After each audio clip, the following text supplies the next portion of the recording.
So let's start with this image. This is in Bushkill Falls in Pennsylvania. This is one of our favorite stops when we do our waterfall fall foliage workshops. And if you look at the histogram, it's as good as it could be. What was exposed for? Obviously, the water had to be protected. And if you come up to the histogram up here, you can see that the highlight warning light here is not on, which means there are no pure whites. Even down here, which kind of looks like it, let's come in here. You can see, oh, we got some 99 ones, which is pretty darn close. But for it to be clipped, it's got to go to 99.9, and then that means it's gone. As far as pure blacks, there's a little highlight, little shadow warning here, and it's inconsequential. In fact, you can see it down underneath the leaves on these plants. So not a concern. But the image is very flat, as always when we're dealing with raw files. So let's do the quick fixes. I'll open up the shadows down on the bottom, bring the highlights down, and we'll add some saturation. And it's looking better, but it needs more. We can add a little vibrance. We'd have to do a bunch of light painting to fix the other problems. You can see the water's maybe gone a little bit too gray. We could bring the highlights up a little bit. It's still not really working, because what's happened is we've got two color temperatures here. We've got the sunlight hitting the foliage that's changing up here, and the falls in shadow. The falls should not be that neutral in shadow. There should be a little bit of a blue to it. So we're going to send this into Photoshop to fix this. And in fact, to really speed things up, at least to get things started quickly, I already opened this in Photoshop. So it's Command E. Whoops.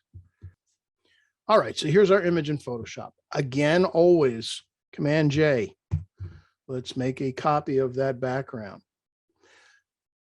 So the saturation is down, but we're going to deal with it individually rather than globally. And the first thing I notice is all of these leaves don't have any life to them. They're changing color, but there's no life to them. So we're going to use a different tool to select that. We're going to go to Select Color Range. So the way color range works is you have these eyedroppers. So I'm going to get the eyedropper and click on the yellow leaves. And you see, well, I didn't get very much. So then you have the fuzziness slider, which expands its reach. So I'm going to come out here. It's still not enough, because it just picked up that one particular yellow. So I'm going to get the plus dropper, and I'm going to click, and I'm literally just going to drag around it. Oh, I got maybe a little too much. So I'm going to back off on the fuzziness. And you can see now with that, other than the falls, we pretty much got everything else we wanted. In fact, I could even decide, well, gee, I see down in here it picked up. I don't want that. I don't want these rocks. I don't want the rocks up here. Okay, so there is our foliage. So let's hit OK. And there it is. So while this is selected, without even letting it go, I'm going to come down to our half circle and go to Use Saturation. And now if you take a look at Use Saturation, it already has a mask with it. And if we hold down the Alt or Option key and click on the mask, you get to see there it is. It just took what we had selected and automatically applied it to the mask so that only the foliage is going to get these changes. So let's add a bunch of saturation to that. Well, that looks a heck of a lot better. And also even the color, this is looking a little lemon yellow. I think I maybe want to make it a little bit warmer, a little bit more orange. So if we take the hue slider and push it over to the left, just a smidge, it just went -6 points. Notice how it has made the leaves more golden. And already look at the difference in the foliage. I can close this box. Look at the difference in the foliage just by doing that, and nothing else was affected. Even the green rhododendrons in the front, not affected. So now we have the waterfall to deal with. So we could go ahead and do that again, or we could just use something like the magic wand. So let's click on our layer 1, get the magic wand, which is just W. And up on the top, we've got anti-alias, that's fine. Contiguous, we do not want. And sample all layers, well, there's only one layer, it's the same thing. So I click on there, and that gives us the majority of it. Hold down the shift key. We'll get the little grayer parts and then these brighter parts. Oh, and there's that one little bright spot. Now, did it select some highlighty areas outside of the water? Yes, it did, and that's okay. Get a lasso. Hold down the Alt key. Look at that nice big minus we have with our nice big cursor. I apologize for not coming up with that earlier. Now I'm just going to draw all the way around to deselect that. And actually the operation we're going to do isn't going to matter if there's a little bit of outliers. Also, there's some spots in the middle that are missed. So I'm going to hold down the shift key, which turns our lasso to a plus. And let's go ahead and get these pieces in the middle that kind of got missed. And maybe up here as well. There's probably a little water. I doubt that's pure rock up there. So let's do that. All right. So again, we have our selection active. Let's one more time go to the same adjustment layer, use saturation. And once again, now we have a new mask. So if we hold down Alt and look at our mask, there's the mask for just the water. So what's the problem? Well, we might want to brighten it up a little bit. But again, the water is in shadow, surrounded by all this. It shouldn't be a purely neutral gray like it's presenting right now. It needs to be bluer. So let's take the hue slider and this time push it over to the right. And you can see you can go crazy with it. Actually, it's making it purple, and that's making it green. Where do we need to go? Just a little bit cooler, right around there. Let's increase the saturation too, because it's a very desaturated thing. And just enough to add a little bit of blue to it. And we might want to make a little bit more blue. We'll do that in a second. But let's see where we've gotten just by turning this on and off. And let me zoom in so you can see it better. Let's zoom in on the water. And it's a very subtle change. I think we might want to make it even a little bit bluer. So let's do a color balance adjustment. Let's go to here and click on color balance. Now I just want it to affect the water, but we don't have a mask for it. So you see here's the color balance layer. Well, we're going to borrow the mask we just had on use saturation. So hold down Alt. Alt or Option is the magic key of all things Adobe. Click on the mask from use saturation and just drag it up to the color balance layer. And there we go. So we start with the midtones and we'll just drag the cyan magenta slider back and forth. And we go back and forth, and no, we don't want a red falls. I want a little bit of cyan.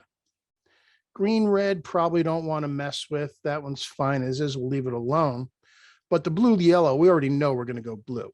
And this is to taste. This is, you subjectively what looks good to you.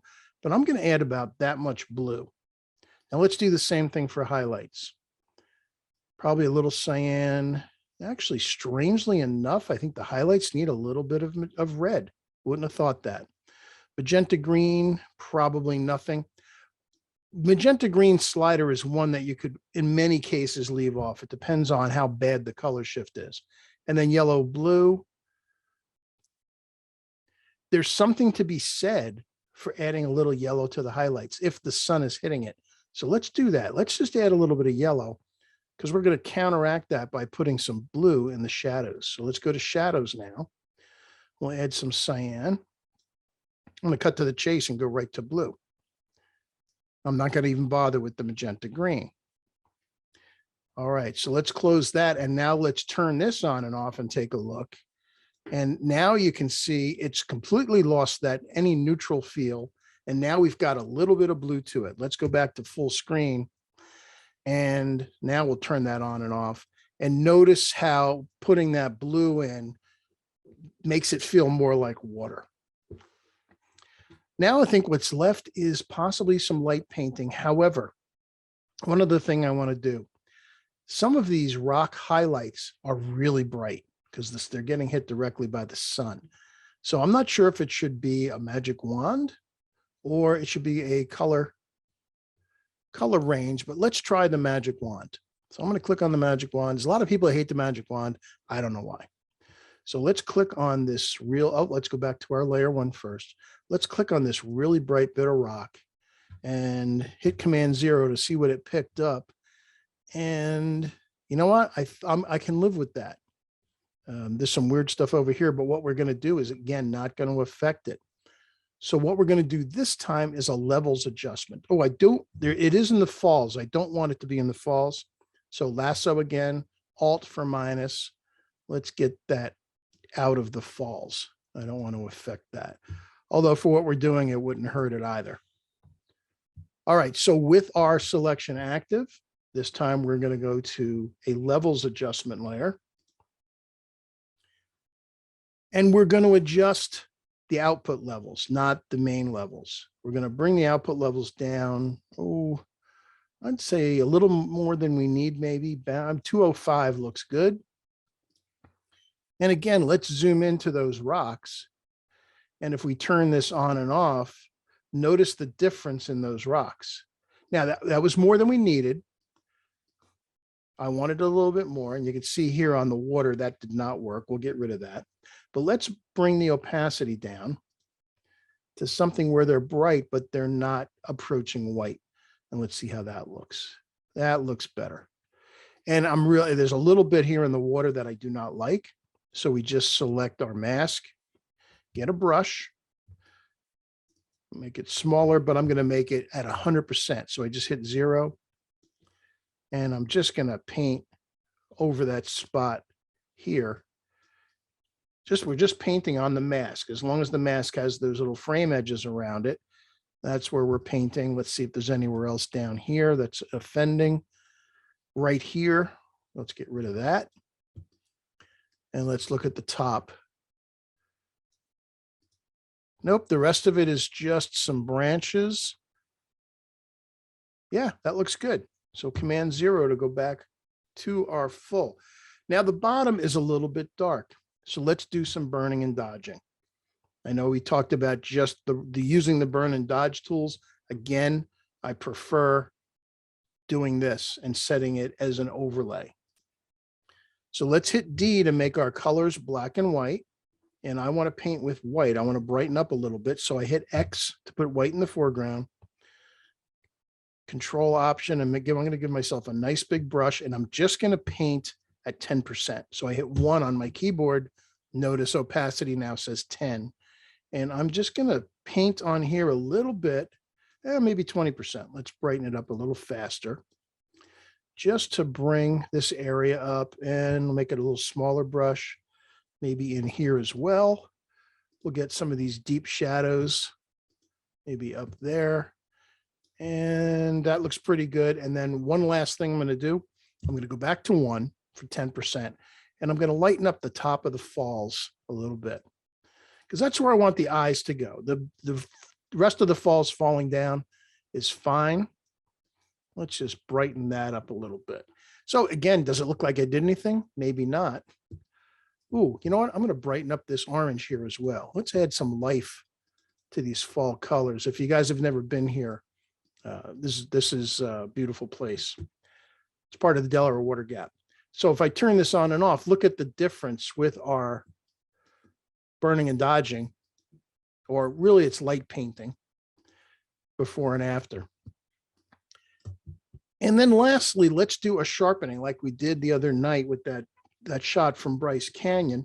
So I'm going to go up to our top layer, click on the layer menu, the 3 lines, and I'm going to hold down the Alt key. Unfortunately, nothing happens. When you hold down the Alt key, there's no indication you're holding it down. But if you don't, you lose everything. You just end up with a flattened image. Alt Merge Visible gives us our flattened version of the image. And again, the reason for this is I can sharpen the entire thing and then pull that sharpness out of the waterfall, because I don't want to sharpen blurred moving water. So let's come up to Sharpen. Again, my go-to for landscape photography is Smart Sharpen.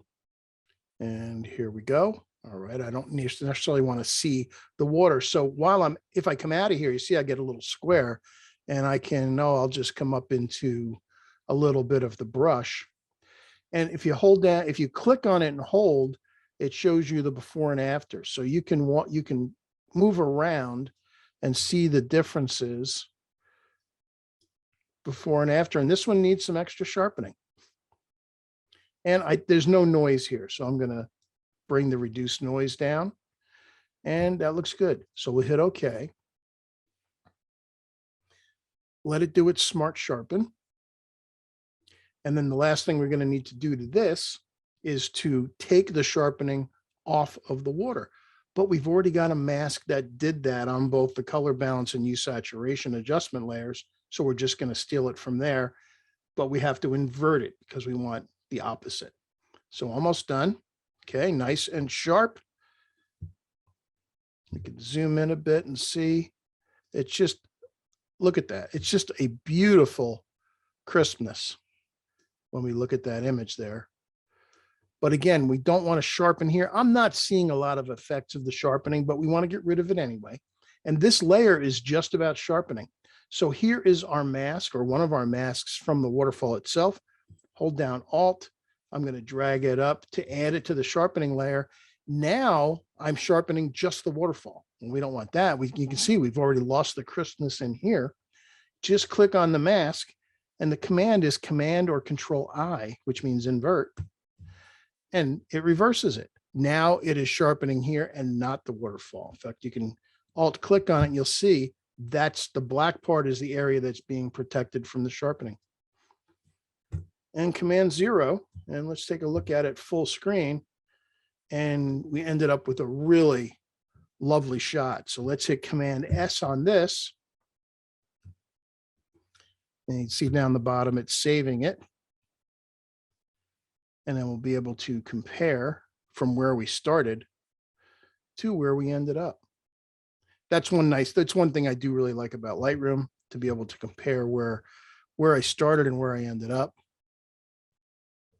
So here's our original. There's what we really started with. So let's hit C to compare. Shift Tab to get rid of the menus, LL to turn the lights off, and look at the difference. It's really quite remarkable. And it turned something that was a nice composition into an image that's really beautiful. All right, lights back on, Shift Tab. Just a lovely shot. It's just screaming to be printed.